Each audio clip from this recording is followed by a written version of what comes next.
और इस दौरान केंद्रीय मंत्री नितिन गडकरी ने मंच से बोलते हुए कहा कि अब देवरिया गोरखपुर में हमारे स्कूटर, मोटरसाइकिल, ऑटो रिक्शा सब गाड़ियां फ्लैक्स इंजन पर चलनी चाहिए। मुझे जल्द ही फ्लैक्स इंजन वाली ड्राइवो कार लॉन्च करनी है। इसके अलावा उन्होंने कई परियोजनाओं का जिक्र किया।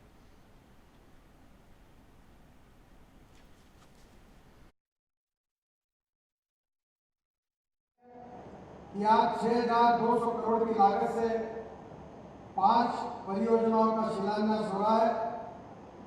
करीब 1750 करोड़ का देवरिया बाईपास, सलेमपुर से भैरवा तक 372 करोड़ 21 किलोमीटर का रोड निर्माण, जो देवरिया गोरखपुर के पिछले क्षेत्रों को अच्छी कनेक्टिविटी देगा। सलेमपुर बाईपास करीब 1400 करोड़ का 15 किलोमीटर, जो 2023 में दिसंबर में शुरू होगा। उसके साथ साथ सलेमपुर से सिकंदरपुर 2100 करोड़ रुपए का 45 किलोमीटर, और सलेमपुर से तमकुहीराज ये 700 करोड़ रुपए का 25 किलोमीटर।